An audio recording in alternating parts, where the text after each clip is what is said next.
오늘 금요기도의 타이틀을 이렇게 정해봤습니다.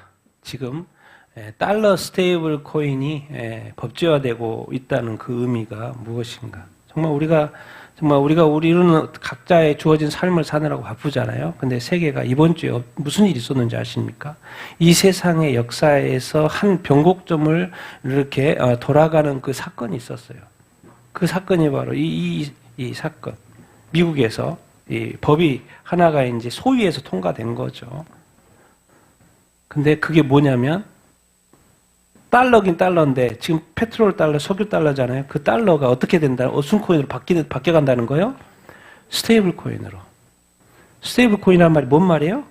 안정화된 동전 번역하면 그건데 스테이블 코인이라는 건 뭐예요? 디지털 화폐라는 건 말이에요. 디지털 화폐. 이미 전 세계에서 디지털 화폐 다 쓰고 있습니다. 그리고 결제까지 하고 있어요. 남미에서도 하고 있고 유럽에서도 이렇게 하고 있고 미국에서도 실제로 하고 있고 투자도 하고 있고. 그런데 이제 이것이 어떤 기관에서 개인에서 이런 식으로 하고 이렇게 하다가 이제는 뭐예요? 미국에서 나라에서 이걸 법제하겠다는 거예요. 다 쓸 수 있도록. 또 약간 그렇게 하도록. 지금 중국의 위안을 쓰고 있잖아요. 디지털 화폐 쓰고 있어요. 러시아의 루블화 쓰고 있잖아요. 다 쓰고 있어요. 근데 이게 이제 미국에서 달러를 스테이블 코인화 하는 걸 법제한다는 게 뭔 말이냐? 왜 루블화하고 또 이렇게 위안화하고 그 차이가 뭐예요? 달러는 뭡니까? 이 세상에 지금 기축통화예요. 기축통화. 달러로만 지금 뭘 살 수 있어요? 석유를 살 수 있어요. 그런 것처럼 달러가 이 디지털 화폐가 되면 이건 엄청난 뉴스인 거예요. 엄청난 뉴스. 그래서 오늘 이 이야기를 좀 제가 이렇게 너무나도 이렇게 중요한 뉴스이기 때문에 우리가 그냥 넘어갈 수가 이렇게 없고, 그래서 이게 지금 이분이 이제 우리 누구죠? 김창익 박사님이 저는 이분이 계속 말씀을 하시는 거예요. 계속 말씀하시는 거예요. 그래서 이분 강의를 여러 개를 막 엄청 들어봤습니다. 제가 이해를 하려고 이게 얼마나 중요한 뉴스인지. 그래서 여기저기서 강의를 많이 이렇게 하시고 수업 시간에 그래서 이해를 하려고. 그래서 이제 비트코인 본위제. 우리는 금 본위제라는 게 익숙하잖아요. 옛날에 화폐가 이제 금으로. 그런데 이게 왜 무슨 일이냐면 5월 14일이니까 어제 미국에 있었던 일. 자, 새로운 화폐 질서가 온다는 거예요. 새로운 화폐 질서. 그게 뭐냐면 디지털 금 본위제라는 거예요. 디지털이 들어가요. 그래서 비트코인이라는 디지털 자산을 미국 정부가 달러 결제 최종 준비 금으로 이제 허용을 한다는 거예요. 법적으로 허용한다는 거예요. 우리 이제 이게 사실 금융에 그게 관심이 없는 사람은 잘 모를 수 이렇게 있는데, 그래서 제가 이제 어제 무슨 법이 이제 이렇게 통과가 이렇게 됐냐면 이거. 무슨 법? 클래리티가 영어로 뭐예요? 명확하게 한다는 말이에요. 명확하게. 이 소재를 명확하게 하고 이걸 누가 할 거고 어떻게 할 거라는 걸 명확하게 하는 법이 바로 클래리티 법안이에요. 근데 이게 상원에서 마크업이라는 상원 이쪽에 보면 이제 그 상원 전체 투표를 하기 전에 그 소위에 통과가 된 거예요. 통과가 될까 안 될까 이거 엄청나게 이게 많았거든요. 근데 통과가 이렇게 됐어요. 우리가 이제 비트코인 하면은 계속 이제 암호화폐에서 블록체인을 해가지고 암호화폐가 돼가지고 블록체인에서 안에서 이제 거래가 되잖아요. 그 어떤 코인 거래소에서 그런 이 비트코인 이게 지금 디지털 화폐거든요. 근데 이게 지금 이 클래리티 명확하게 하는 이 법이 상원에서 이제 소위에서 통과가 이렇게 됐다. 그래서 보니까 계속해서 많이 나와 있는 거예요. 지금 인터넷에. 그래서 들어보고 찾아보고 클래리티 법안이 마크업에서 이제 통과가 됐다라는 거예요. 이게 도대체 뭐냐? 이 코인이 뭐라는 거예요? 코인이 뭐냐는 게, 근데 이 코인이라는 게 동전 코인인데 이게 디지털 화폐를 말하는 거죠. 코인. 각각의 어떤 기관에서 발행하는 그 어떤 코인. 디지털 머니를 말하는 거예요. 이게 통과가 되면 이 모건 스탠리 같은 큰 그 단체들, 기관들이 이게 이제 코인 거래소를 연다? 이게 도대체 이게 뭔 일이에요?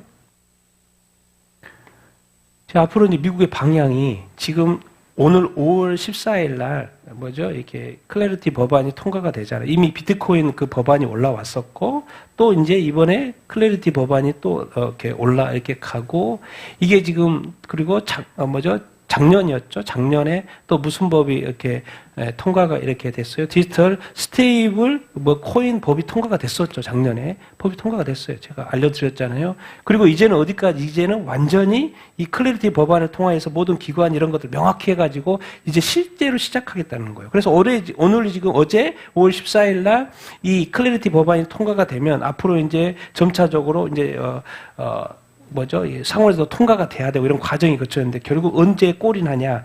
이 결제 날 언제겠어요? 7월 4일 날. 7월 4일이 미국에서 무슨 날이에요? 독립기념일이에요. 독립기념일 날 이렇게 서명하는 걸로 지금 계획 플랜이 짜져 있더라고. 지금 오늘 5월 14일, 5월이잖아요. 6월, 7월 초니까 7월 4일 날. 이게 서명이 되는 게 도대체 무엇을 의미하냐? 지금까지는 어떤 거였어요? 달러로 페트롤을 이렇게 했었잖아요. 이제는 어떤 식으로 한다는 거요? 디지털 달러로 결제를 하는 식으로 완전 바뀐다는 거예요. 그러니까 지금 이제 뭐냐면 이런 신문사에서 이렇게 달러 식민지라는 단어를 스테이블 코인으로 해가지고 이렇게 하고 있던데 스테이블 코인이 금융 장악을 한다 이렇게 계속해서 이야기를 하더라고. 스테이블 코인이 뭐예요? 디지털 머니가 디지털 달러가 그냥 루블화나 위안화나 이런 개념이 아니고 이 전 세계의 기축통화 유일하게 서울을 살 수 있는 그 돈 근데 그것을 달러로 바꿔버린다는 거예요. 디지털 머니로 바꿔버린다는 거예요. 스테이블 코인으로 바꿔버린다는 거예요. 비트코인은 이제 이렇게 막 유동성이 이렇게 불안하잖아요. 근데 스테이블 코인은 1대1이기 때문에 안정화되어 있는 그래서 스테이블이라는 안정화거든요. 이제 이것이 또 AI 결제 시장까지 블랙록은 뭐예요? 블랙록하면 뭡니까? 우리가 딱 들은 블랙록은 뭐예요? 전 세계에서 가장 큰 자산을 운영하는 곳이에요. 가장 큰 돈이 제일 많은 그것을 운영하는 데가 블랙록이에요. 그런데 이런 추세에 바로 반응해요. 리플을 몇 조 원? 사죠. 왜 이것이 이제 앞으로 돈이 된다 안 된다? 된다. 나라가 지금 이렇게 방향 가는 게 다 보이는 거예요. 리플에서 리플은 이제 회사 이름이고 여기에서 발행하는 암호화폐 그 돈이 뭐냐면 XRP예요.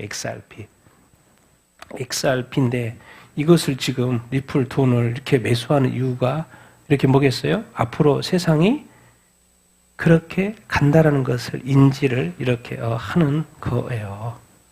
지금 뭐냐면 저는 이제 이 트럼프는 만약에 화폐가 디지털화되면 통제가 가능하기 때문에 트럼프는 이렇게 자유국가이기 때문에 그런 거 통제하는 걸 싫어하잖아요. 그래서 지금까지는 약간 거부했거든요. 겁을 이렇게 했었는데 왜 이게 지금 이런 식으로 스테이블 코인이 법제화되는 식으로 이렇게 가는 건가 알고 봤더니 지금 무슨 문제가 있는 거예요? 미국은 지금 부채가 너무 많아요. 갚아야 될 돈이 너무 많아요. 근데 갚을 수가 없어. 너무너무 어마해가지고. 근데 이것을 타결하는 방법이 바로 이거라고 생각하는 것 같아요. 이것을 디지털화 하는 거, 달러를 디지털화 하는, 그래서 달러 스테이블 코인화 해서 하는 방법이 있는가 봐요. 설명을 이렇게 들어보면. 그래서 제가 지금까지는 트럼프 정부는 아마 이 정부 때에는 디지털 머니를 이렇게 합법화 시키지 않을 거라고 생각을 전에 그렇게 들었고, 그렇게 알고 있었는데 이번에 갑자기 이렇게 확 가는 거예요.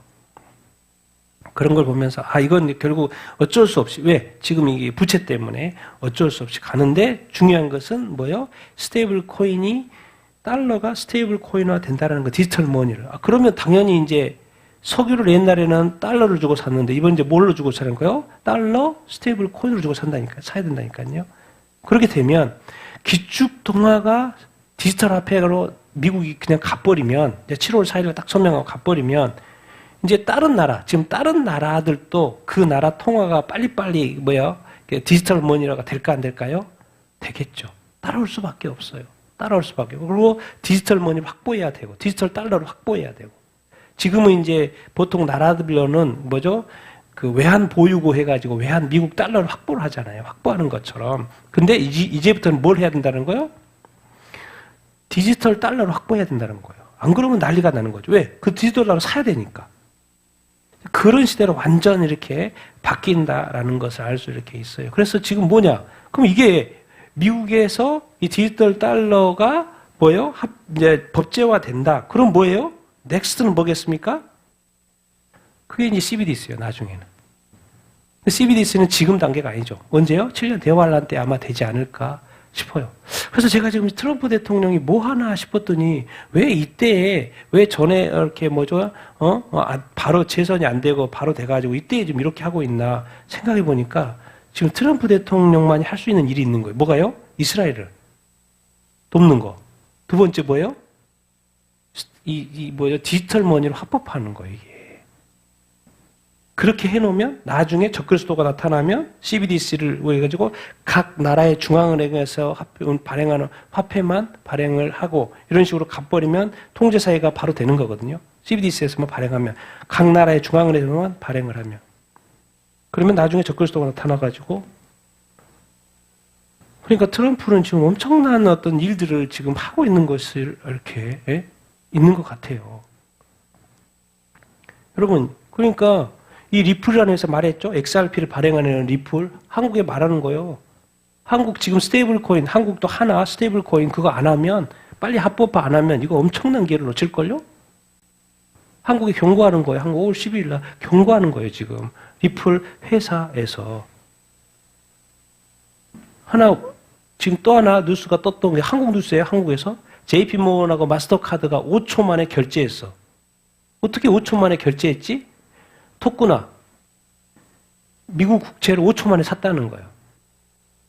이게 우리는 그냥 아무 느낌이 없죠. 느낌이 없지만 옛날에는 은행이 있었고 거기 가야 되고 기다렸다가 사고 뭐 했잖아 이렇게 해야 됐잖아요.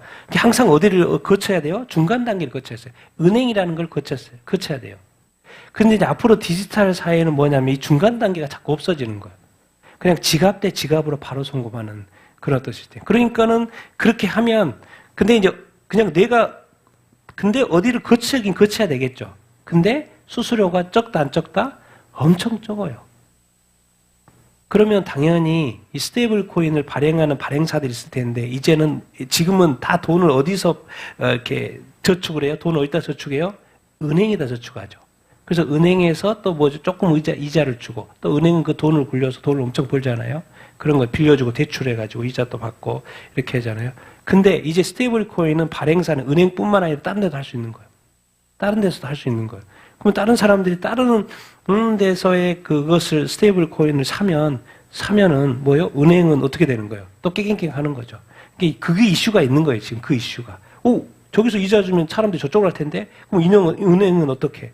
이런 이슈 이야기가 계속 이렇게 나오더라고요. 그래서 이게 엄청나게 중요한 그 이야기예요. 앞으로 미국 지금 이게 별 문제 없이 그냥 쭉 간다고 하면 7월 4일 날 진짜 합법적으로 미국의 달러가 스테이블 코인 디지털 화폐로 이제 그다음부터 운영이 된다는 거예요. 운영이 된다는 거예요. 트럼프 대통령 몇 년 남았어요? 지금 2026년, 2027년, 28년 몇 년 안 남았어요, 임기가. 근데 그 안에 지금 이 중요한 일들이 다 되고 있어요. 이스라엘도 그렇고 디지털 달러도 이렇게 그렇고 앞으로 이런 것들이 무슨 이야기인지 더 제가 이렇게 볼 텐데 이건 엄청나요. 그래서 지금 앞에 첫 번째 나왔던 그분이 계속 그러는 거예요. 지금까지 세상에 없었던 화폐 개혁이 지금 일어나는 거라고. 앞으로 이제 CBDC로 가기 위한 전 단계의 그 어떤 도장을 찍는 이게 만약에 정상적으로 간다고 하면. 또 이번 주에 중요한 이슈가 뭐였어요? 미국 트럼프 대통령이 이제 중국 시진핑을 이렇게 방문하는 거였죠. 뭐 특별한 것은 없었더라고. 원래 4월달에 가기로 했는데 그 전쟁 때문에 못 갔잖아요. 그래서 이번에 갔는데 뭐 트럼프는 뭐 호르무즈 개방 지원한다 그러고 또 보니까 뭐 비행기도 사주고 미국산 대두도 사주고 LNG 항공기 뭐 구매도 해준다 그러고 보잉도 뭐 200대 사준다 그러고 그런데 이제 누구죠? 이 시진핑은 그 대만과 관련해서 이야기가 계속 나오던데 대만 잘못 처리하면 우리 충돌한다 이런 이야기 했는데 트럼프는 회의 내내 2시간 또 회의했잖아요. 135번 회의했는데 대만 이야기를 한 번도 안 하는 거예요. 대만 건드리지 말라고 이렇게 이야기했는데 대만 자체를 말 자체를 안 했어요. 그냥 넘어가 버렸어요. 그러니까 이제 회의 내용 시진핑은 얻은 게 없고 또 이렇게 트럼프만 얻은 게 있는 것이 아니냐. 근데 큰 이슈 없이 그렇게 갔고. 근데 이제 이란의 석유를 90%를 어디서 사줘요? 중국이 사주거든요. 중국이 약간 그 말 좀 세게 하면 어디에다? 이란을 하면 이거 전쟁도 사실 끝낼 수가 있거든요. 끝낼 수가 있는데 아마 그런 또 이야기도 아마 했지 않았을까. 응? 이란 좀 저기 좀 해라고 그런 이야기를 했지 않았을까. 그렇게 생각이 이렇게 되는데 이제 9월 달에 미국으로 초대를 해가지고 9월 달에 방문하는 구조로 이렇게 되어 이렇게 있습니다. 최근에 미국이 뭘 오픈했어요? 공개했어요? UFO. 몇 년 동안? 60년. 숨겨뒀던 기밀 공개를 했어요. 뭐? UFO. UFO가 실제로 있을까요? 이게 가짜일 수도 있고 아닐 수도 있는데 실제적으로 많은 찍힌 영상들. 161건. 1940년대 이후로 161건에 지금까지는 UFO 하면 음모론 취급했잖아요. 근데 앞으로도 뭐 안 믿는 사람도 많이 있고 저도 잘 안 믿겨요. 이런 게 이제 실제로 이런 것들이 있나. 그렇긴 한데 지금까지 자료를 오픈을 이렇게 했어요. 근데 뭐 사람들이 막 음모를 하니까 오픈했다고 이야기를 이렇게 하는데 이제 또 조금 더 연결해 가면 어디까지 이야기해? 왜 UFO 이야기가 나오지? 나중에 사람들이 우리 교회가 휴거되면은 누가 데려갔다고 말하는 거예요? 누가 데려갔다고? UFO가 데려갔다고, 외계인이 데려갔다고. 뭔가 말을 해야 될 거 아니에요. 갑자기 사라졌으니까. 이게 믿는 사람들은 생각할까요? 이거 휴거 아니야? 근데 안 믿는 사람은 휴거라는 개념이 없으니까 어떻게 해석하면 들을까요? 뭐 외계인이 데려가 버린 거 아닌가? 뭐 이렇게 말하면 이렇게도 설명도 하고 그래요. 뭔가 사람이 사라졌는데 그것에 대한 이 해석을 해야 되니까. 근데 안 믿는 사람 입장에서는 이건 뭐 어쨌든 근데 지금까지 감춰졌던 이 기밀이 지금 이때 또 오픈이 됐어요. 하여튼 트럼프 때 많은 일들이 지금 되고 이렇게 있어요. 유프라테스강 뭐 하고 있다? 죽어가고 있다. 말라가고 있다. 물이 지금 점점 더 줄고 있다라는 거예요. 이스라엘 신문인데 이스라엘 신문에서 유프라테스 강 2040년까지 흙탕물만 남을 거라는 거예요. 이 많은 물들이 그냥 졸졸졸졸. 근데 이슬람도 그렇고 유대교도 그렇고 이 유프라테스 강을 어디하고 늘 연결시키냐면 뭐예요? 종말의 나라하고 심판의 나라하고 연결시켜요. 그리고 또 성경에도 2억의 군대가 오는데 유프라테스 강이 마른다고 그거잖아요. 그 유프라테스 강이 지금 말라가고 있어요. 참 이게 뭔가 성경이 예언하고 다 뭔가가 맞아가는 것이 아닌가. 자, 돌풍이에요. 어디? 인도. 지금 저거 사람 날아가는 거예요. 사람이 지금 날아가는 거예요. 이거를 잡고 이제 바람을 이렇게 안 날아가게 하려고 사람이 잡고 있었는데 너무 세니까 이것이 날아가면서 사람까지 공중으로 우욱 떠가지고 죽진 않았어요. 다쳤는데 많이 다쳤는데 실제 사건이죠. 제가 영상을 봤어요. 근데 번개 우박이고 뭐 그러더라고요. 근데 몇 명 죽었어요? 49명 죽었어요. 이 사람이 너무 많아서 그렇지 이게 요즘 사람 죽는 것이 일도 아니라니까요. 자연 재앙 때문에도 저렇게 죽어요. 참 이거 뭐 어떻게 하겠습니까? 감당이 안 되는데 그 바람, 폭풍 이런 것들이 앞으로는 이런 일이 더 많이 일어날 건데 이 이슈가 요즘에 이슈가 있었죠. 뭐요? 다 눈들이 같은 방향에 뭐요? 다 한 대씩 맞았죠? 한 대씩 맞았어요? 같은 방향인가요? 한 대씩 맞았어. 근데 이제 한국에서도 왜 이렇게 유명 인사들이 한눈을 봤지? 한국에 있어요. 이 두 사람. 정은경도 눈이 갑자기 나왔어요. 이번에 또 그랬죠. 이게 음모론이 있죠. 이게 뭐예요? 일루미나티 입단식 의식이에요, 이게. 그러니까 다 눈들이 이렇게. 근데 갑자기 눈이 상처가 돼서 나왔어요. 그냥 문에 부딪혔대. 이게 바로 블랙아이 클럽.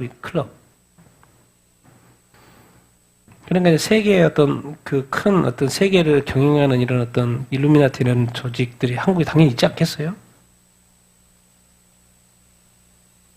이제 이런 것들이 이제 음모론 하는데 당연히 한국에도 그룹이 있고 사람들이 있을 텐데 자꾸 그냥 연결되어 있는 이런 모습들이죠. 가슴 아픈 뉴스. 유럽의 5개국 법치주의가 어떻게? 해체. 전반적으로 개선이 없어.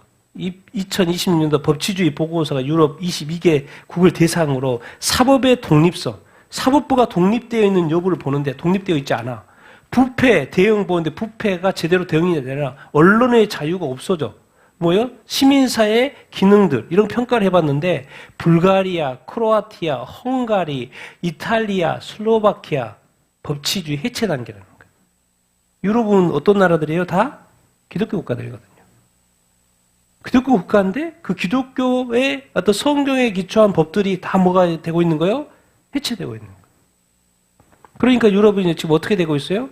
기독교, 성경에 기초한 법에 어떤 해체되니까 어떻게 유럽이 돼버렸어요? 다동성결 합법화 돼버렸죠. 체코, 에스토니아, 정체 상태. 프랑스, 독일, 선진국 아니요? 프랑스, 독일, 점점 더 법치주의가 약해지고 있다. 그러니까 지금 유럽이 왜 저렇게 반성경적으로 가는지에 대한 그 원인 분석이 다양하게 나오는데 이런 걸 우리가 뉴스를 보면 야, 미국, 그 유럽이 법치주의가 다 깨져가고 있구나. 법들을 안 지키구나. 사법부가 지금 독립성은 해체되고 있구나. 그런 이런 뉴스를 보면서 확인하는 거죠. 확인하는 거예요. 근데 놀랍게도 헝가리에요, 헝가리. 헝가리 의회가 유럽을 뒤흔든 개혁안을 승인을 했어요. 공식적으로 학교에서 남성과 여성만 존재한다고 가르치겠다고 발표를 한 거예요. 여러분 이게 유럽은 법치주의가 해체되고 있는 나라들이 이렇게 있고 또 잘못된 길로 가고 지금 헝가리도 있었는데 또 헝가리 학교에는 또 이렇게 한대. 그러니까 전체적인 유럽은 그러는데 이게 개별적으로 이걸 지킬 수밖에 없는 거예요. 왜? 유럽은 통째로 지금 맛이 갔잖아요. 근데 나라에서는 또 지도자가 바뀌니까 또 그것을 성경적으로 지켜가려고 하는 사람이 이렇게 있는 거예요. 이 시대 대한민국 교회가 전체적으로 회개할까요? 저는 그렇게 안 된다. 미국 교회가 전체적으로 회개할까요? 그렇지 않을까요? 유럽 교회가 전체적으로 회개할까요? 그렇죠. 이제는 뭐예요? 요한계시록 7개 시대점을 각 교회에게 말해요. 각 교회에게. 각 교회가 회개해야 되는 거예요. 미국은 지금, 유럽은 지금 다 동성결 합법이 돼가지고 그냥 다 맛이 가고 있는데 지도자 한 사람 바뀌더니 이런 식으로. 자, 러시아 전승절, 2차 대전 전승절에 어디가 또 처음으로 참여했어요? 북한군이 참여해가지고 행군도 이렇게 하여튼간 지금 러시아하고 북한은 거의 뭐 그냥 한 나라처럼 가고 있어요. 아니 전쟁은 어디서 일어났어요? 저 유럽에서 일어났잖아요. 그런데 대한민국도 있고 또 뭐요? 북한도 다 그쪽에 가 있어요? 안 가 있어요? 다 가 있어요. 군대도 가 있고 대한민국도 뭐 막 천국 막 무기들 다 수출해가지고 야 이게 이 대한민국과 이 북한이 참 큰 나라인 것 같아. 작지만은 큰일인 것 같아. 근데 이제 이렇게 미국 쪽으로 붙느냐 아니면 이렇게 러시아 이런 그쪽으로 붙느냐인데 어쨌든 북한군이 참여했다. 지금 미국하고 이란 전쟁, 서로 전쟁을 다시 할 것 같은 느낌? 전쟁을 할 것 같은 느낌? 왜? 이게 해결이 안 되니까. 뭐요? 핵무기, 이거 빨리 지금 이렇게 고농축 우라늄 좀 이렇게 내놔라 했는데, 내놔요? 안 내놔요? 안 내놔요. 오히려 협박에. 우리 90%까지 해버려, 그냥. 고농축 우라늄 지금 60%인데, 조금만 있으면, 뭐요? 핵무기 만들 수 있는 90%까지 우리 그냥 농축해버려? 이렇게 오히려 유업하고. 그러니까 이것 때문에 지금 60%에서 90%는 금방인데 이것을 자꾸 막고 있으니까 얘들이 포기를 못 하는 거죠. 이거면 끝나는데. 이거 핵 한 방이라도 만들면 끝나는데. 우리가 지금 이 정도면 450kg인가요? 그거 있으면 뭐예요? 핵 10개는 만들 수 있는데. 그럼 게임 끝나는 건데. 이것 때문에 지금. 근데 미국에서는 그것을 용납을 할 수 없죠. 그러면 중동에는 이제 평화가 완전히 가는 거니까. 그래서 이제 미국은 하도 말을 안 듣니까 이제 이게 핵 잠수함을 이렇게 지브롤 도읍에 나타난 것 보여주고 계속 이제 협박을 하는 거죠. 빨리 협상하라고. 안 그러면 이제 핵잠까지 왔으면은 핵 잠수함까지 왔으면. 그래서 이제 어쨌든 이게 협상으로 이렇게 끝내기를 원하는데 그게 안 되면 이제 공격을 할 수밖에 없겠죠. 왜? 거기서 해결을 포기하려고 안 할 테니까. 우리 한국, 나무, 이미 다 끝날 이야기인데 아직까지도 계속 이야기를 하고 있어요. 그래서 제가 한번 언급해요. 자꾸 미상 비행체라고 타격을 받았다고 말을 하는 거예요. 한국 거 나무호, H&M 나무호. 여기 뜯어졌잖아요. 근데 요즘에 누가 했다고 말을 하는 거예요? 미국이 소행하죠. 우리 천안함 때도 천안함 사건도 그렇잖아요. 우리가 막 음모를 막 만들어가지고 북한이 공격해가지고 파괴돼가지고 사람이 죽었는데 우리나라가 조작한가 자작한 거 아니야? 막 난리였었죠 그때. 이번은 또 뭐라 그래요? 어디서? 누구 소행일 거라고? 미국 소행일 거라고. 근데 이란 혁명수비대가 뭐라 그랬어요? 자기가 했다고 말했잖아요. 뉴스 다 나왔잖아요. 자기가 했다고. 왜 했다고 나왔어요? 지금 누가 통제하고 있어요, 거기를? 이란이 지금 통제하고 있잖아요. 또 나가면 미국이 있는 것이고. 그런데 왜 공격을 했다고 말을 했어요? 지금 통제를 하고 있는데 자기 마음대로 했다는 거예요. 마음대로 나가보려고 그랬다는 거예요. 움직였다는 거예요. 그러니까 그쪽에서 공격할 수밖에 없는 거죠. 공격을 했어. 그래 터졌어. 그래서 자기네들이 했다고 말을 했는데 지금까지 뭐라고요? 누가 공격했는지 모르겠다고 자꾸 이렇게 말을 하고. 왜? 우리 쪽에서 뭐라고 공격했다고 말하고 싶지 않은 거예요? 이란이 공격을 했다라고 말하고 싶지 않은 거죠. 왜? 지금 막 일본은 막 석유 막 계속 통과됐잖아요. 대통령 전해가지고 통과. 이번 또 하나 또 통과됐죠. 근데 우리는 어떻게든 한번 나와보려고 했는데 맞아버린 거죠. 일이 꼬여버린 거죠 한마디로. 근데 이제 어디까지 가는 거예요? 옛날 버릇 그대로 뭐요? 이제 누가 했다고? 지금 이란에서 했다고 말을 하는데 미국 소행이라고. 답이 없죠. 답이 없어요. 중국의 뭐죠? 캘리포니아 한 시의 시장이 누구였다는 거예요? 중국 스파이였다. 중국에서 이제 요구한 대로 중국 사람들이 또 부촌이 사는 데고 중국 사람들이 많이 사는데 이번에 이제 시장인데 뭐요? 중국에서 요구하는 그런 것들을 들어주고 그런 거 언론을 또 좋게 중국에 대한 좋은 언론 만들고 그래서 시장 물러났어요. 확인돼가지고 이렇게 물러났어요. 미국이 또 누굴 잡았어요? 한국 마약 주동자를 잡았어요.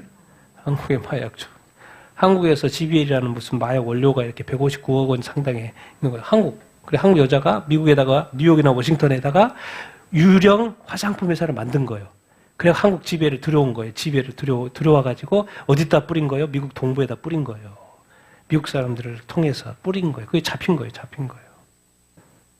그래서 미국, 한국과 멕시코 겨냥한 대규모 마약사. 이게 이제 한국이 걸린 거지, 이번에는.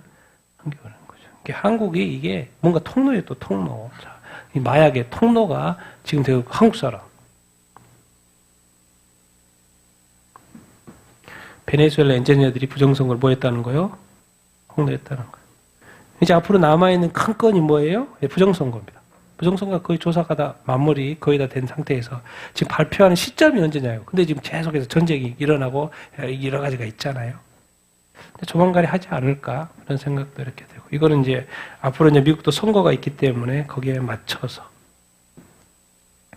조금만 기다리면 됩니다. 이미 조사가 됐기 때문에. 근데 미국도 전쟁이에요, 전쟁. 이 CIA가 완전히 저기거든요. 이게 이 딥스테이트 쪽이거든요. 털시 게버드가 뭘 오픈하려고 그랬어요?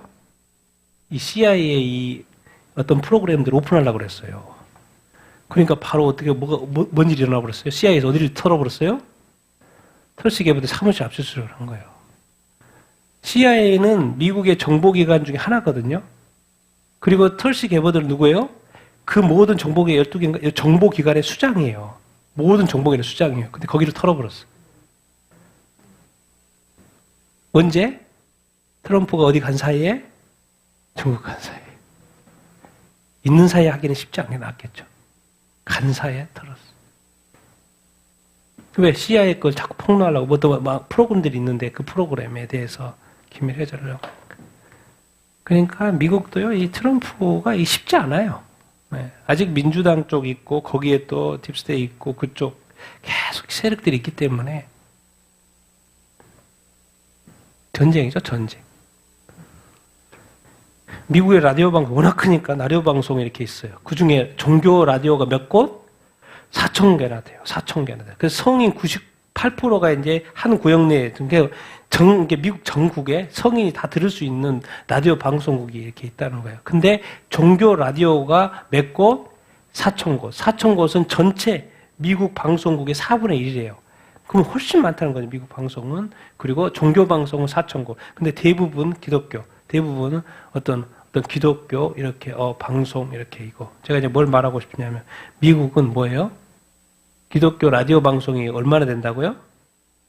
다 종교니까, 한데 거의 대부분이 기독교니까, 또 카톨릭도 있고, 근데 장난이 아니게 많다, 그 말이에요. 그야말로 먼 국가다? 기독교 국가고, 지금 전 세계의 기독교인이 가장 많은 곳이 또 어디예요? 미국이에요, 미국. 통계적으로 미국 이렇게 있고.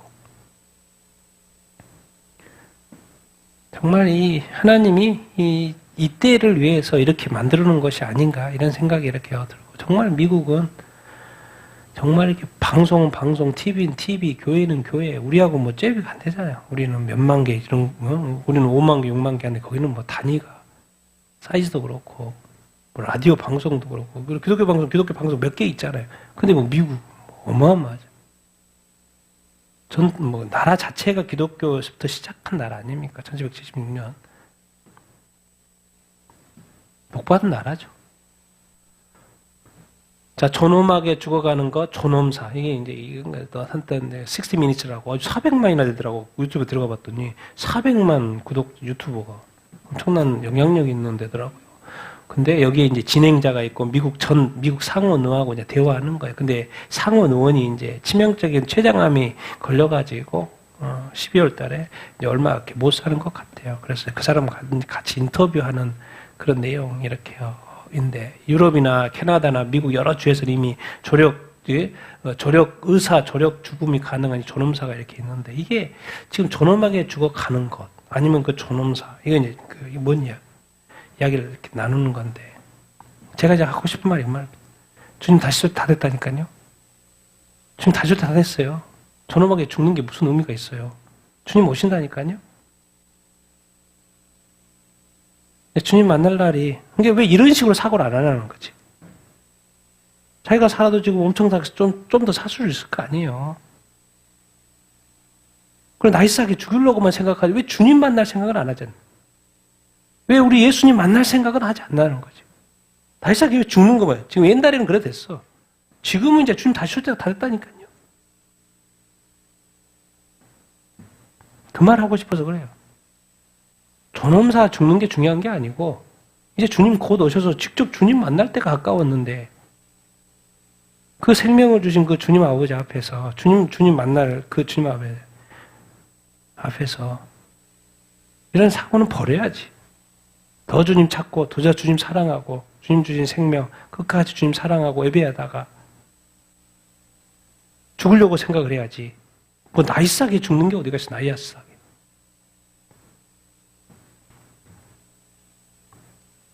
요즘 기독교인들이요. 어디요? 우간다. 예수 믿는다고, 뭐요? 친형제들한테 손이 잘렸어. 이거 우간다 남자. 여긴 또 나이지리아 여자예요. 소녀. 엄마 같고 딸 같아요. 딸 같아. 근데 이 무슬림 지하디스트가 결혼하자고 하는데 결혼 안 한대. 그래가지고 손 잘라버린 거예요. 나이지리아에서 이 소녀가 엄마 같고 딸 같아. 나쁜 놈이지. 얼마나 많은 기독교인들이 지금 이렇게 고통을 받고 있는지. 근데 다 무슬림이 아프리카 다 무슬림들. 그 지하디스트, 그 테러리스트 손 들고 극단.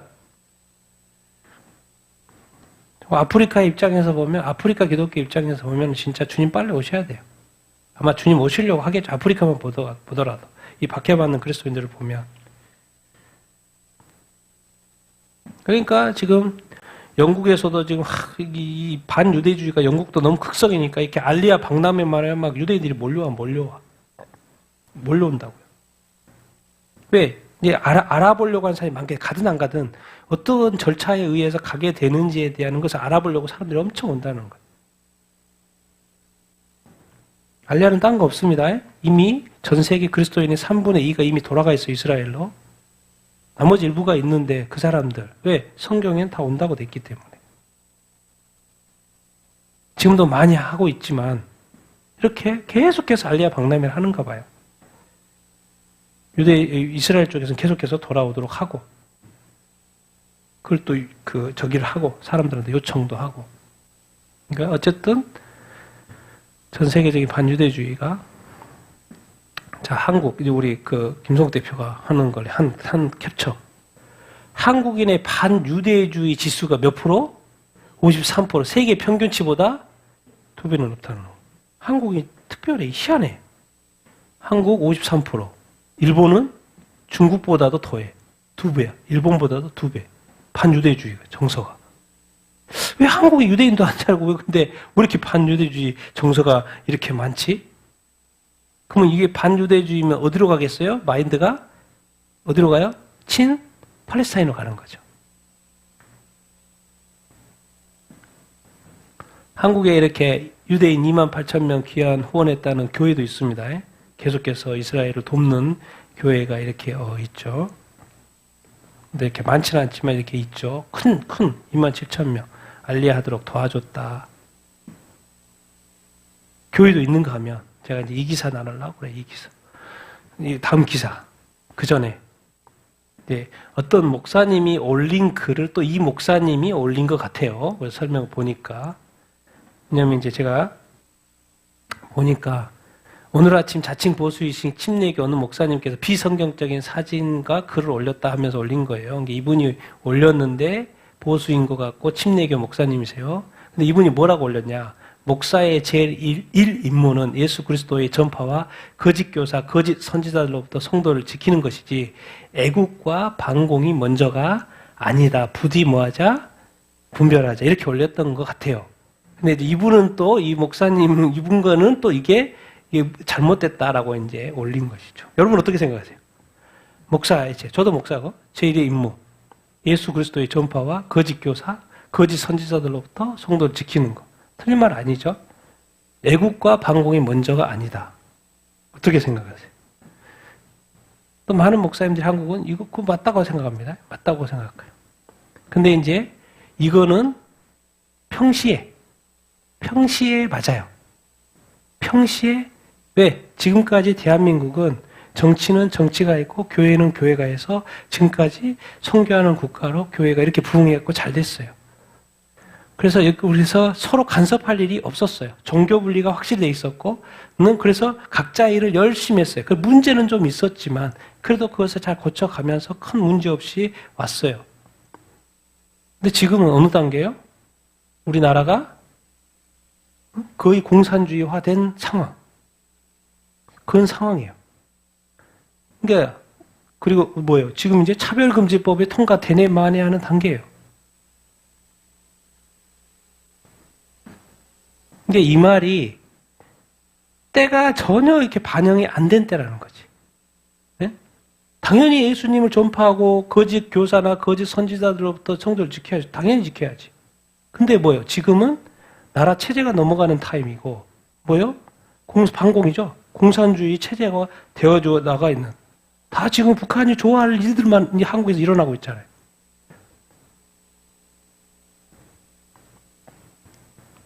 그래서 저 말이 이제 지금은 한편으로는 틀리다는 거지. 왜? 때에 맞춰서는. 그리고 지금은 주님이 다시 시대가 됐고 가까이 왔던데도 그런 말 하나도 안 하죠. 누가 도대체 거짓 선지자고 누가 거짓 교사예요?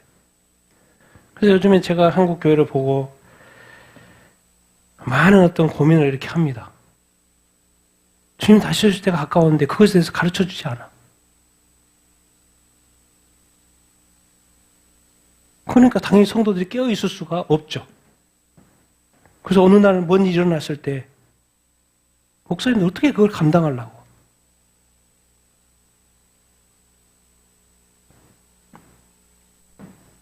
때에 맞는 때에 맞는 일, 때에 맞는 행동.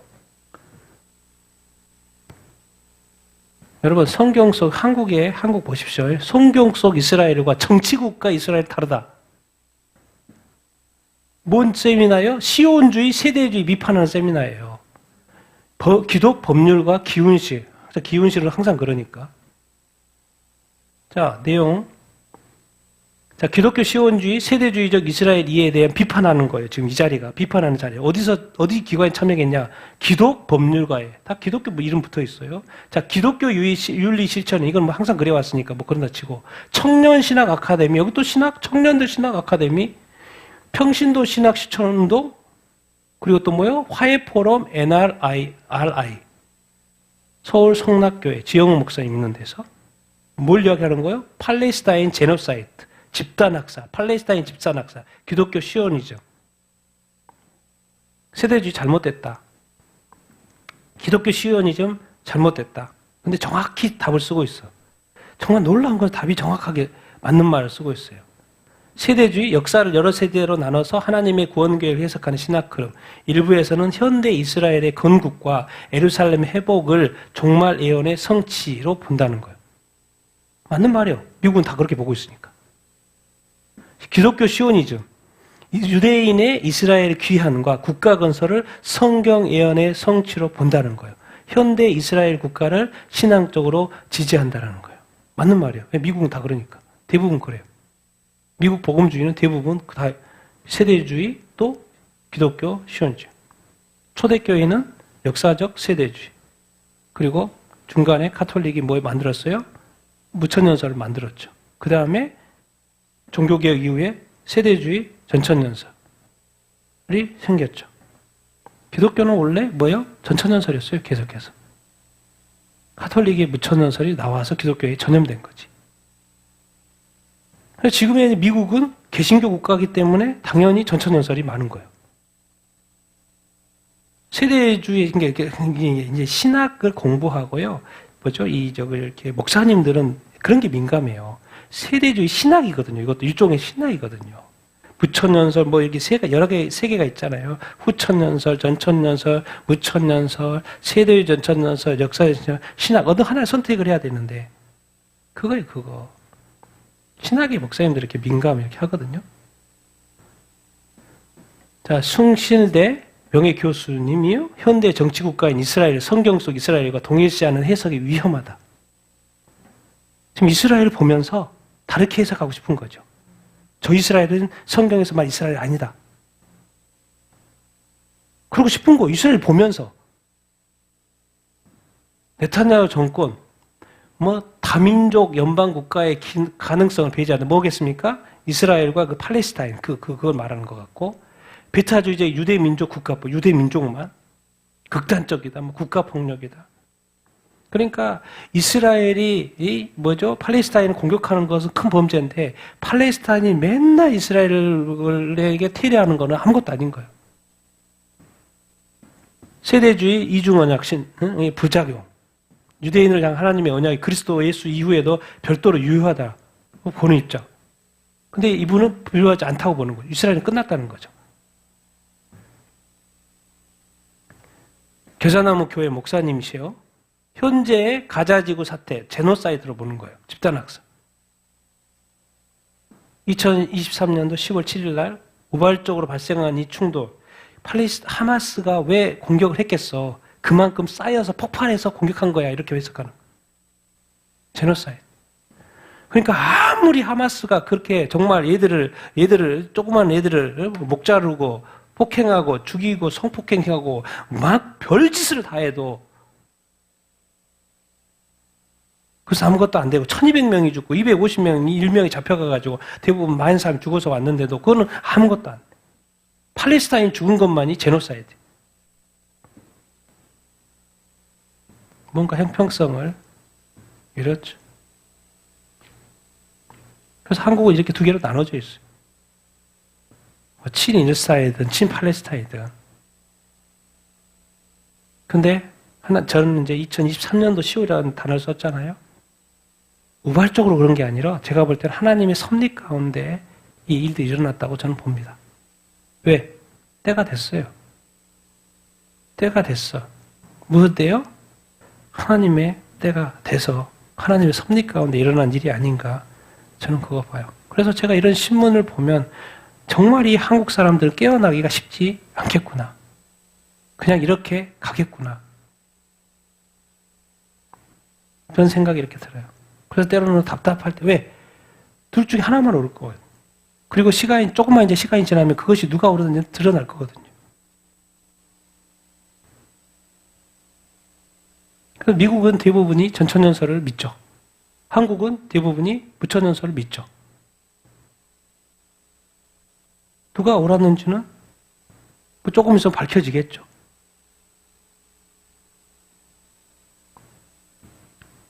자, 우리 이스라엘 같이 읽어보겠습니다. 시작. 그가 이르되 내 이름을 다시는 야곱이라 부를 것이 아니요 이스라엘이라 부를 것이니 이는 내가 하나님과 및 사람들과 겨루어 이겼음이니라. 너희는 알지 못하는 것을 예배하고 우리는 아는 것을 예배하노니 이는 구원이 유대인에게서 남이라. 아버지께 참되게 예배하는 자들은 영과 진리로 예배할 때가 오나니 곧 이때라. 아버지께서는 자기에게 이렇게 예배하는 자들을 찾으시느니라. 여자가 이르되 메시아 곧 그리스도라 하는 이가 오실 줄을 내가 아노니 그가 오시면 모든 것을 알려주시리이다. 예수께서 이르시되 내게 말하는 내가 그라 하시니라. 아멘. 이스라엘 이름이 어디서 나왔죠? 하나님이 직접 지어준 거죠. 이스라엘이라는 이름 누가 지은 게 아니고 하나님이 직접 지었어요. 야곱이 약복강가에서 형이 죽이려고 하니까 두려워서 기도하고 어떤 사람이 나타나가지고 붙잡고 기도하다가 얻은 이름이 바로 천사가 말했으니까 하나님 이름 주신 거죠. 야곱 보고 뭐라고? 이스라엘이라고. 그래서 야곱에서 12아들, 12지파가 나온 거 아닙니까? 이제 누구하고 이야기하는 거예요? 사마리아 여인하고 이야기하는 거예요. 사마리아는 어떤 땅이에요? 그 당시에 예루살렘에서 사마리아를 먼 땅으로 보는 거, 우상 땅으로 보는 거죠. 왜? 우상 숭배하는. 예루살렘의 성전, 거기에 성전 2개, 베델과 2개 지어놓고 우상 숭배하는. 그래서 상종을 하지 않는. 사마리아 여인이 그러는 거예요. 너희는 예수님 말하는 거, 너희는 알지 못한 걸 예배하고 우리는 아는 것을 예배하는데 구원이 어디서 나요? 유대인에게서 난다. 하나님께 참되게 예배하는 자들은 영과 진리로 예배한다. 거기는 영과 진리로 예배할 일이 없죠. 하나님도 예배하지 않고. 그래서 아버지를 예배하는 자들을 찾는다. 그러면서 여자가 기다리고 있었던 거예요. 누구를 기다려요? 누구? 메시아. 그리스도. 메시아는 그리스도니까. 히브리어 헬라. 메시아 그리스도가 오시면 다 알려줄 거예요. 다 알려줄 거예요. 근데 깜짝 놀란 말을 하죠. 예수님이 뭐라는 거예요?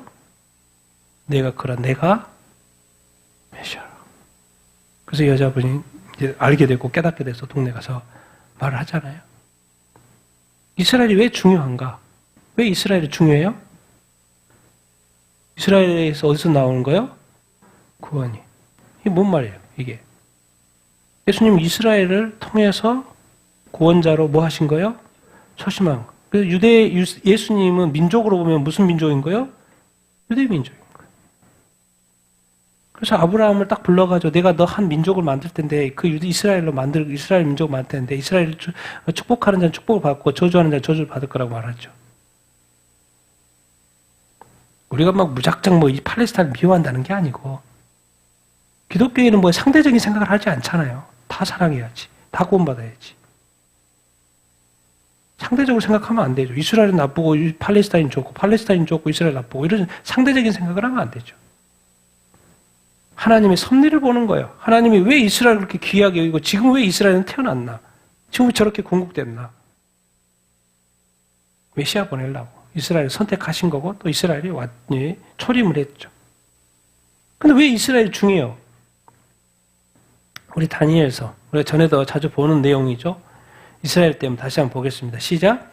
내 백성과 내 거룩한 성을 위하여 70일을 기한으로 정하였나니 영원한 의가 드러나며 지극히 거룩한 이가 기름 부음을 받으리라. 예루살렘을 중건하라는 영이 날 때부터 기름 부음을 받을 자가 곧 왕이 나기까지 7일에와 62일에를 지날 것이요 62일에 후에 기름 부음을 받은 자가 끊어져 없어질 것이요 장차 한 왕의 백성이 와서 그 성읍과 성읍의 성소를 무너뜨리려니와 그가 장차 많은 사람들과 더불어 한 일해 동안의 언약을 굳게 붙고 그가 그 일해의 절반의 제사와 애물을 금지할 것이며 또 포악하여 가증한 것이 날개를 의지하여 설 것이며 또 이미 정한 종말까지 진노가 황폐하게 할 자에게 쏟아지리라 하였느니라.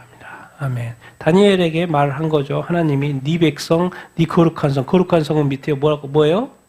예루살렘이라고 되어 있죠. 예루살렘을 위하여 뭐가 정해졌다는 거예요? 기한이 정했다는 거로 70일에로 정했다. 예루살렘을 위해서 시간표, 하나님의 시간표를 지금 이스라엘로 잡았는데 여기는 지금 어느 상태예요? 다니엘은 지금 어디에 가 있어요? 바벨론에 있어요. 바벨론 이후 사건이에요. 바벨론 이후 그 정권 생각할 필요 없어요. 지금 예언하는 건 바벨론 이후에 이스라엘이 다시 돌아가서 이제 성전을 재건하고 성벽을 재건하잖아요. 그 예루살렘을 다시 중건하라는 그때부터 이 70일에가 시작이 되어지고, 근데 그 시대에 그 70일에 69, 7일에 69일에까지 끝에 누가 나타난다는 거예요? 기름 부음 받은 자. 그분 왕이야. 기름 부음 받은 자가 누구예요? 예수님. 그래서 예수님이 2000년 전에 오셨잖아요. 딱 시간이 맞아요. 날짜 그 연도로 보면 맞아요. 69일에 끝에 계산해보면 7년으로 해가지고 해보면 그 끝에 예수님 나타나고 십자가에 못 박혀 죽었잖아요. 죽어 끊어져가지고 없어졌죠. 휴거했으니까 없어진 거지. 그리고 나중에 누가 와요? 이제 장차라니까 미래라는 이야기겠죠. 누가 와요? 한 왕이 와. 한 왕에 또 백성이 와. 그리고 그 성소와 성읍과 성소를 무너뜨려. 언뜻 보기에는 이제 1차적으로는 로마죠. 로마가 AD 70년에 와가지고 성읍과 성소를 다 무너뜨렸죠. 근데 또 더 멀리, 미래 예언이니까, 또 이런 이야기 보면 되죠. 그가 장차 많은 사람과 더불어 뭔 언약? 한 일의 언약. 지금 70일에 중에 69일에는 예수님이 돌아가신 이후에 뭐요? 69일에 거예요. 그 다음에 비어있어. 그 다음에 장차 미래에 그가 한 왕이겠죠? 왕이 나타나가지고 많은 사람과 더불어 한 일해 동안 7년 언약을 맺는다는 거예요.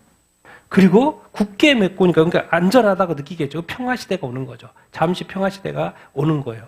근데 그 일의 절반에 돌변을 하는 거죠. 그가 제사와 예물을 금지하고, 성전에서의 제사와 예물을 금지해. 유대인의 제사와 예물을 금지해. 포악하게 가증한 것이 성전에 선다. 그래. 근데 중요한 거는 이때는 뭐가 가깝다는 거예요? 뭐가 가까워요? 세상 종말. 이 왕이 나타날 때 세상 종말하고 가까워요. 한 일회가 남았어. 1948년 이스라엘이 재건이 됐어요. 1967년도에 뭐가 확보가 됐어요? 예루살렘이 확보가 됐어요. 왜? 예루살렘에 뭘 지어야 돼요? 성전 지어야 되지. 예루살렘이 확보가 됐어요. 그래서 시간이 한참 지났어. 왜 시간이 한참 뒤에 2024년도 하마스가 공격을 했을까요? 아직 1967년도면 복음이 한참 전해질 때예요. 복음이 한참 전해질 때. 그래서 미전동독이 확인이 되고 미전동독이 계속 복음이 전파됐대. 그래서 한참 전 세계 복음화가 진행되고 한참 됐는데 갑자기 2023년도에 하마스가 공격해. 뭔 말이에요? 뚜껑을 다 열어봤더니 거의 모든 민족에게 복음이 전해진 상황인 거예요. 그것이 가까워지니까 저 일이 일어나는 거예요. 여러분, 이 스토리가 있어요. 괜히 그런 게 아니에요. 괜히 그런 게 아니에요. 그러니까 뭐예요? 지금까지 무슨 시대? 교회 시대. 그래서 모든 민족에게 복음화가 진행되던 시대. 근데 알고 봤더니 모든 민족에게 복음이 전해지면 끝이 온다고 그랬는데 알고 봤더니 모든 민족이 거의 다 복음화된 상태.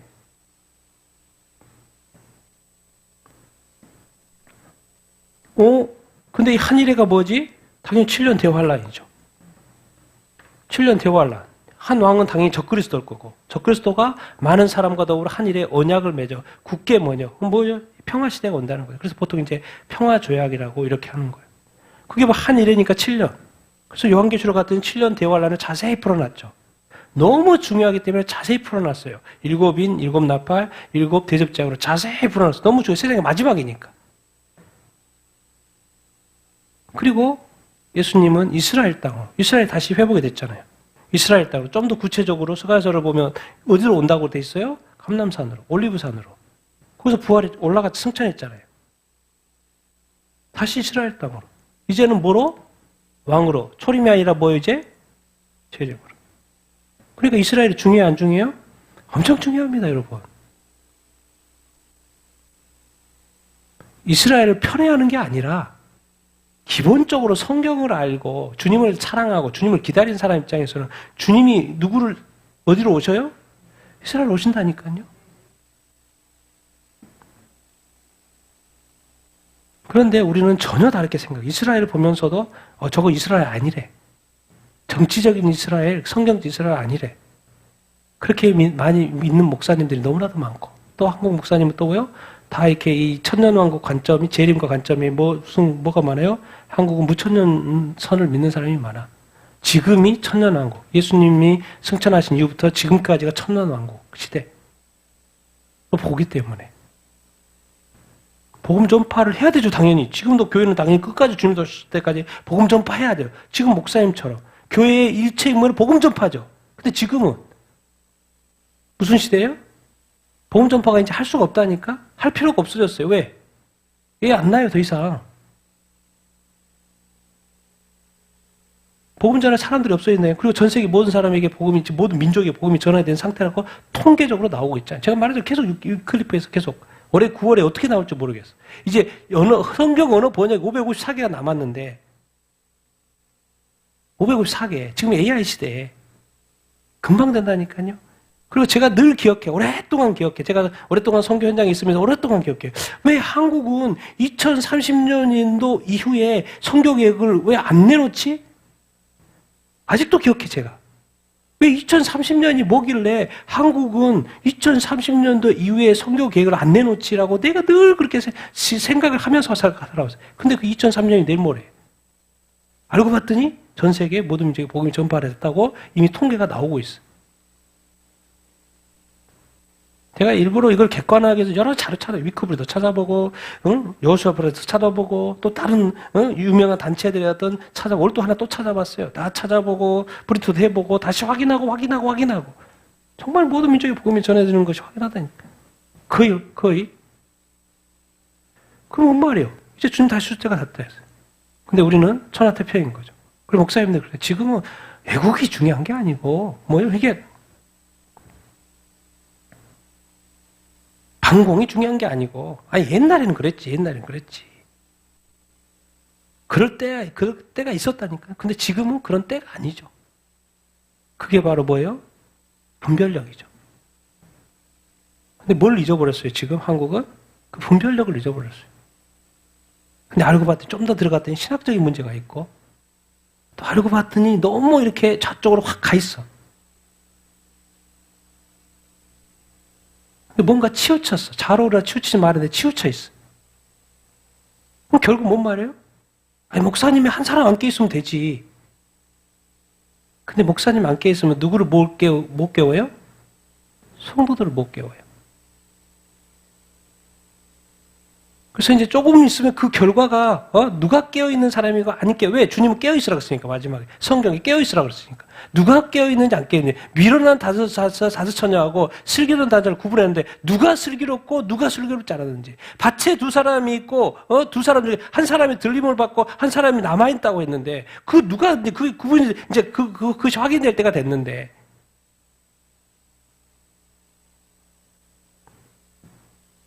다섯 처녀 먼저 들어가고 나중에 와서 문 좀 열어달라고 하더니 주님이 문 안 열어주던데. 죄여자 하는 자마다 천국에 들어갈 것이 아니라고 그러는데 부자가 천국에 들어가기 힘들다고 그러는데 다 예수 믿으니까 다 천국에 자동으로 들어갈 거라고 생각을 하는데 어떻게 들어가요? 성경에는 과정이 다 있잖아요. 뭘 통해서 간다고 돼 있어요? 휴거를 통해서 간다고 돼 있잖아요. 주님 데려간다고. 근데 이런 말을 하면 뭐가 또 이상하게 또 이렇게 음모론처럼 이렇게 종말론처럼 돼 있고. 성경은 자세하게 구체적으로 설명이라도. 왜 성경대로 안 믿지? 왜 그걸 왜 자꾸 상징이라고 생각하고 싶지? 여러분, 지금은 자기 자신의 그 모습만 보면 안 돼요. 왜? 지금 성경의 마지막 때 이루어지는 타임이기 때문에 전체를 볼 수 있어야 돼요, 전체를 볼 수 있는 눈이 있어야 돼요. 근데 한국은 그게 힘들어요. 신학적으로도 그렇고 목사님들도 그렇고 그 자체가 방향이 틀려 미국하고.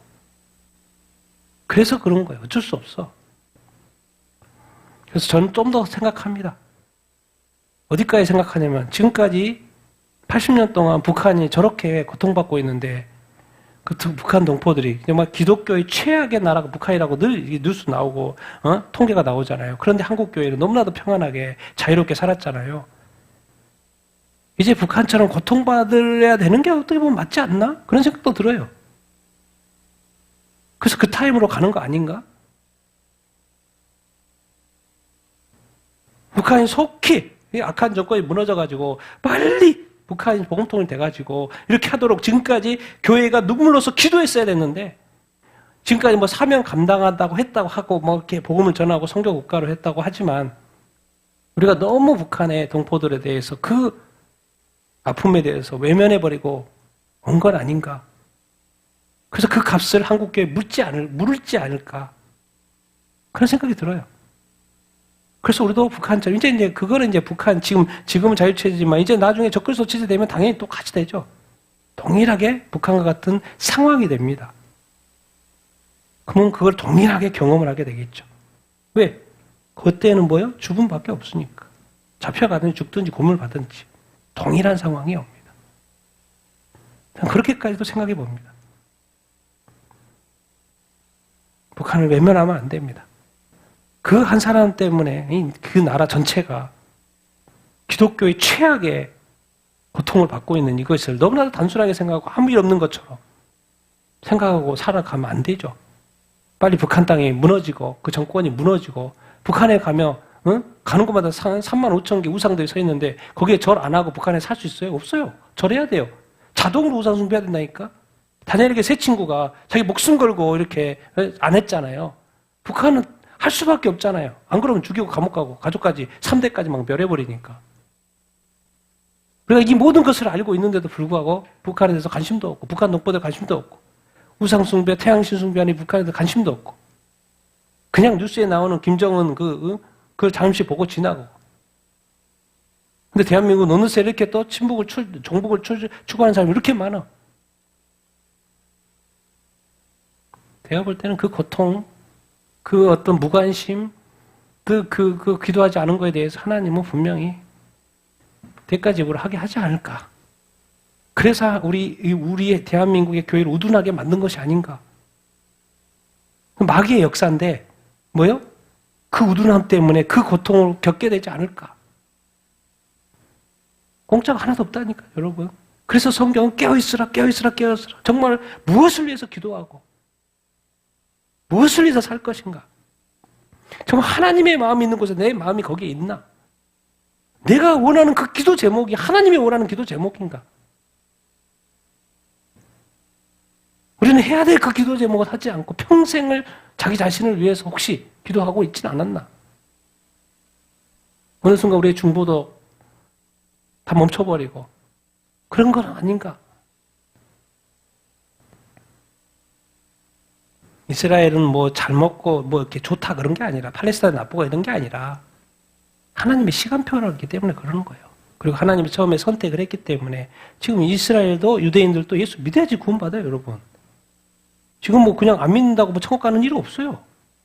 이제 모든 민족이 동일하게, 유대인 포함 동일하게 조건이 붙어 있어요. 그래서 예수님을 안 믿으면 유대인도 지옥 가요.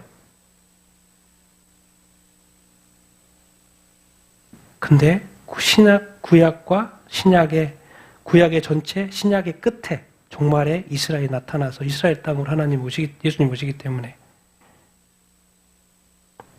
이스라엘이 지금 저렇게 재건되어 있는 거 아니겠습니까? 여러분, 정말 우리가 결국에는 어느 해석이냐인데 과연 미국식 해석이 맞을까? 한국식 해석이 맞을까? 그 차이인데 그래서 우리가 기도해야 되고 정말 깨어있는 것이 무엇이고 고민해야 이렇게 합니다. 난 여러분들이 정말 깨어있는 사람이 되길 바랍니다. 그리고 항상 의를 추구하고요. 거룩을 추구하고 바른 것이 뭔가를 추구하고 때에 맞는 어떤 분별을 할 수 있는 여러분이 되기를 예수님의 이름으로 축원드립니다. 예수님이 초림하셨을 때 그 당시에 종교 권력을 가지고 있던 바리새인, 서기관, 사두개인들요. 예수님 죽였어요. 지금 한국 교회가 어쩌면 예수님 다시 오실 때가 돼서 깨어있지 않아가지고 동일한 상황이 아닌가 그런 생각이 절로 듭니다. 제가 볼 때 똑같아요. 근데 전혀 그렇게 생각 안 하죠. 그러니까 주님 말씀하신 거 생각하지 않은 때 주님이 오신다고. 노아의 때와 같다고.